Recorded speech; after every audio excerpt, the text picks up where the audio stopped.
Hello, everybody. This is Mere Christianity, Book 3, Chapter 5.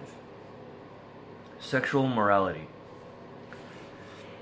We must now consider Christian morality as regards sex. What Christians call the virtue of chastity. The Christian rule of chastity must not be confused with the social rule of modesty, in one sense of that word, i.e., propriety or decency. The social rule of propriety lays down how much of the human body should be displayed and what subjects can be referred to, and in what words according to the customs of given social circles. Thus, while the rule of chastity is the same for all Christians at all times, the rule of propriety changes. A girl in the Pacific Islands wearing hardly any clothes and a Victorian lady completely covered in clothing might be both equally modest, proper, or decent according to the standards of their own societies. And both, for all we could tell by their dresses, might be equally chaste or equally unchaste.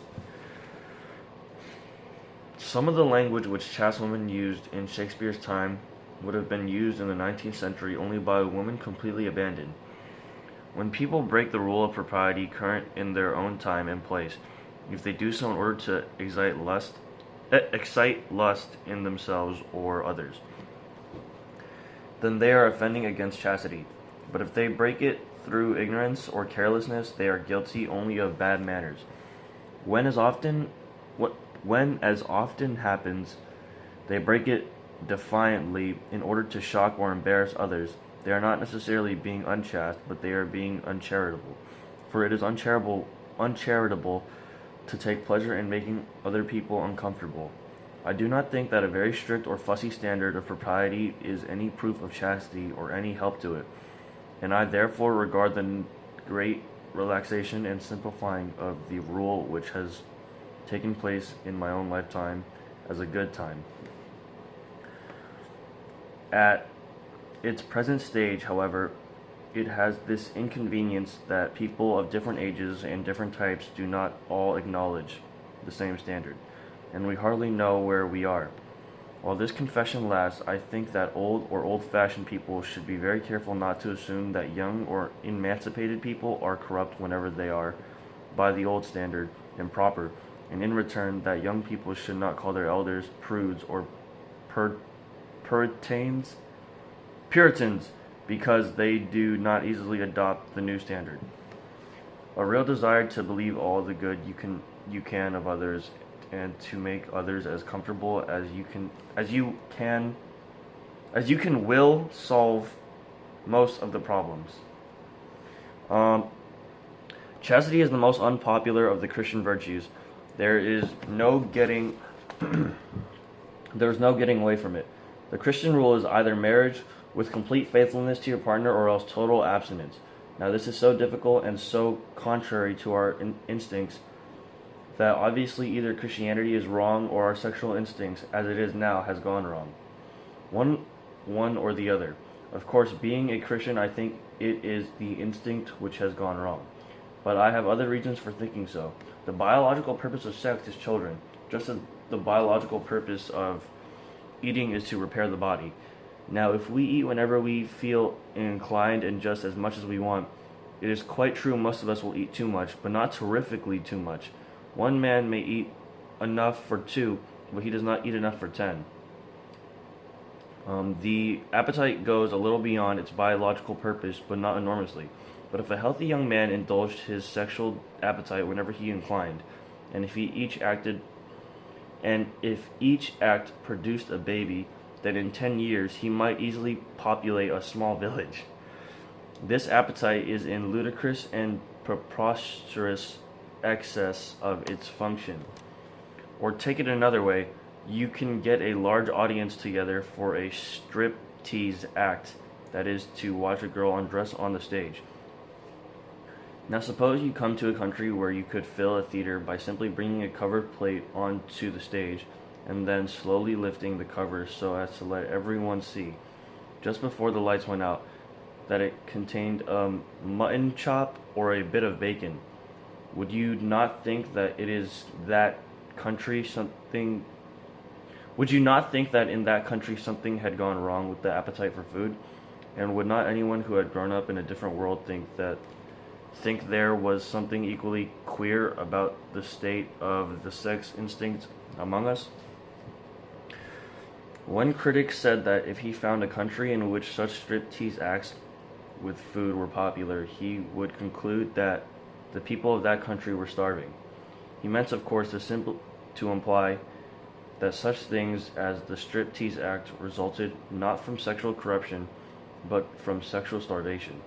I agree with him that if in some strange land we found that similar acts with mutton chops were popular, one of the possible explanations which would occur to me would be famine. But the next step would be to test our hypothesis by finding out whether in fact much or little food was being consumed in that country. If the evidence showed that a good deal was being eaten, then of course we should have to abandon the hypothesis of starvation and try to think of another one. In the same way, before accepting sexual starvation as the cause of the striptease, we should have to look for evidence that there is in fact more sexual abstinence in our age than in those ages when things like the striptease were unknown. But surely there is no such evidence. Surely there is no such evidence. Contraceptives have made sexual indulgence far less costly within marriage and far safer outside it than ever before. And public opinion is less hostile to illicit unions and even to perversion than it has been since pagan times. Nor is the hypothesis of starvation the only one we can imagine. Everyone knows that the sexual appetite, like our other appetites, grows by indulgence. Starving men may think much about food, but so do gluttons, the gorged as well as the famished, like Titalians.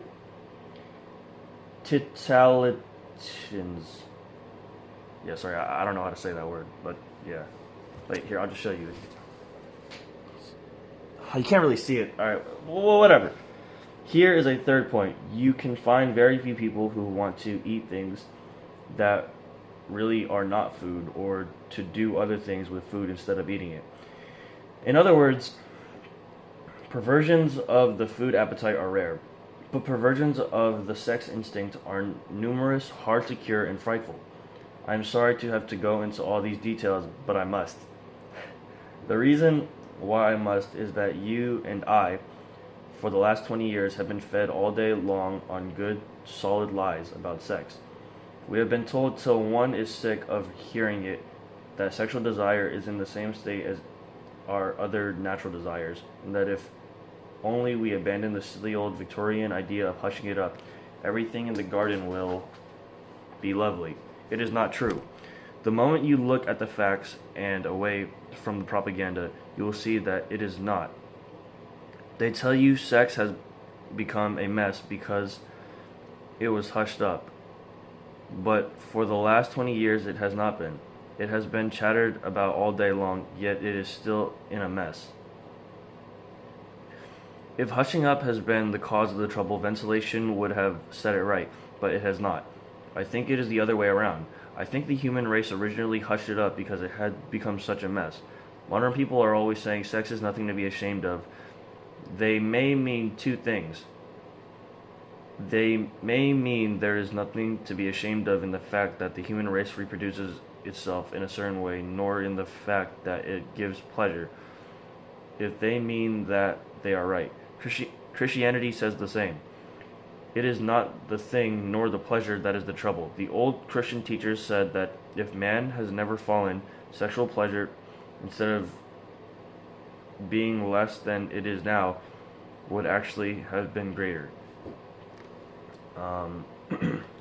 I know some muddle-headed Christians have talked as if Christianity thought that sex or the body or pleasure were bad in themselves, but they were wrong.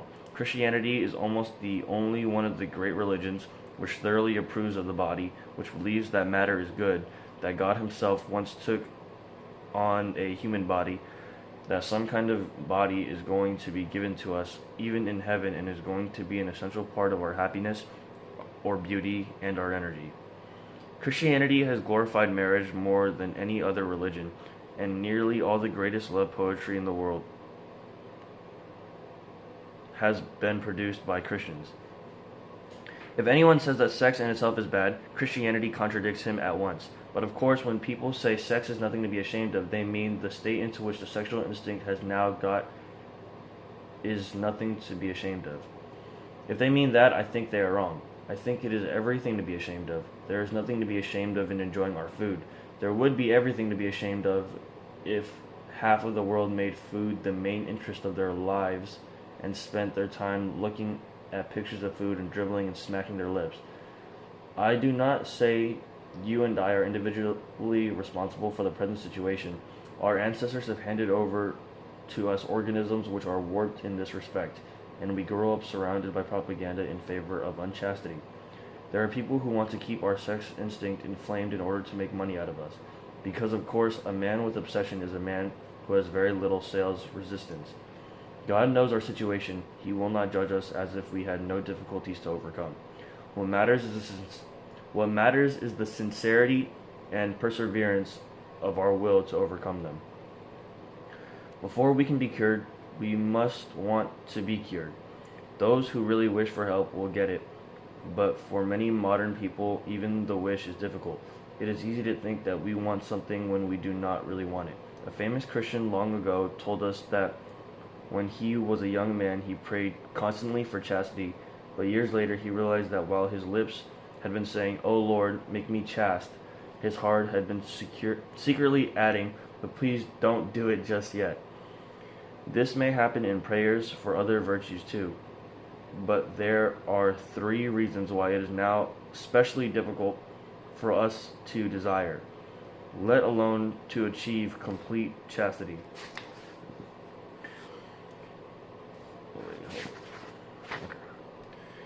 In the first place, our warped natures, the devils who tempt us, and all the contemporary propaganda for lust combine to make us feel that the desire we are resisting are so natural, so healthy, and so reasonable that it is almost perverse and abnormal to resist them.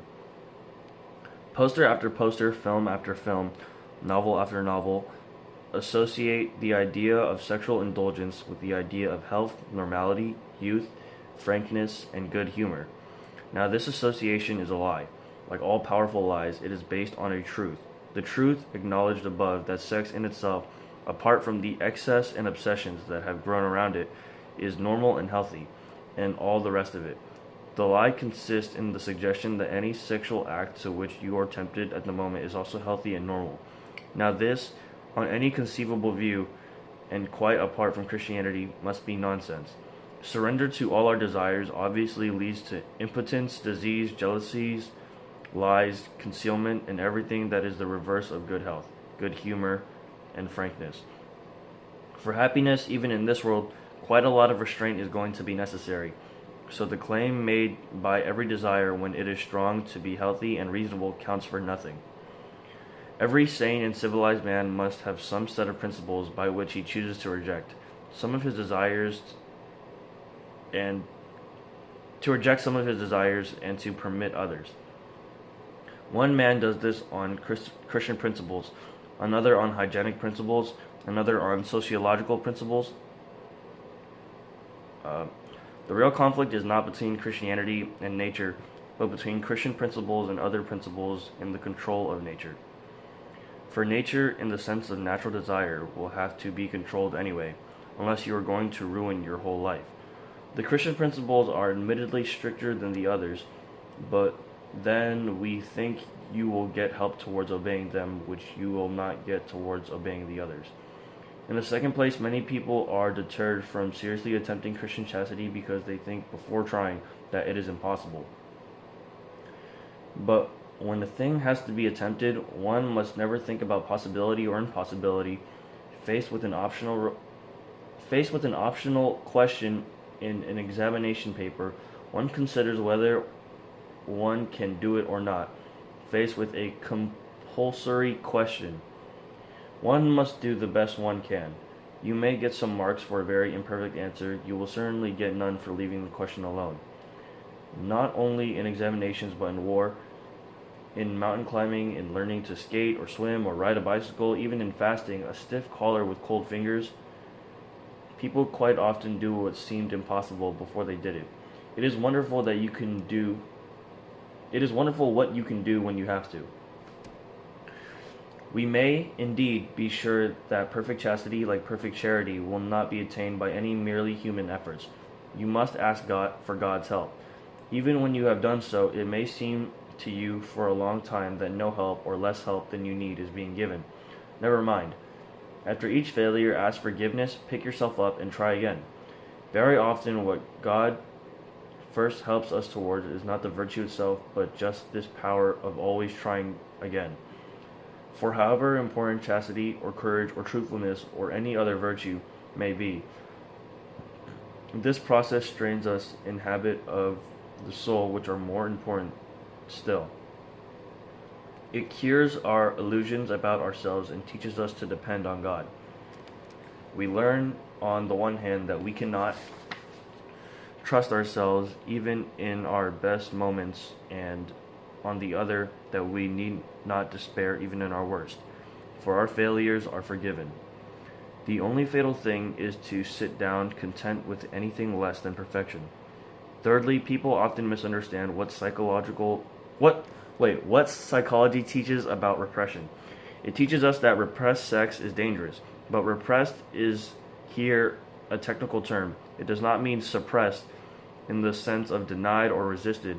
A repressed desire or thought is one which has been thrust into the subconscious, usually at a very early age, and can now come before the mind only in a disguised and unrecognizable form. Repressed sexuality does not appear to the patient to be sexuality at all. When an adolescent or an adult is engaged in resisting a conscious desire, he is not dealing with a repression, nor is he in the least danger of creating a repression. On the contrary, those who are seriously attempting chastity are more conscious and soon know a great deal more about their own sexuality than anyone else.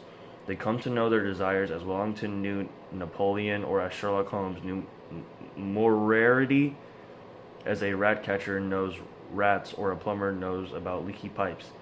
Virtue, even attempted virtue, brings light. Indulgence brings fog. Finally, though I have had to speak at some length about sex, I want to make it clear as I possibly can that the center of Christian morality is not here. If anyone thinks that Christians regard unchastity as the supreme vice, he is quite wrong. The sins of the flesh are bad, but they are the least bad of all sins. All the worst pleasures are purely spiritual. The pleasure of putting other people in the wrong, of bossing and patronizing and spoiling sport, and backbiting, the pleasures of power of hatred. For there are two things inside me competing with the human self which I must try to become. They are the animal self and the diabolical self. The diabolical self is the worst of the two. That is why a cold, self-righteous prig who goes regularly to church may be far nearer to hell than a prostitute. But of course, it is better to be neither. That is the end of Book 3, Chapter 5.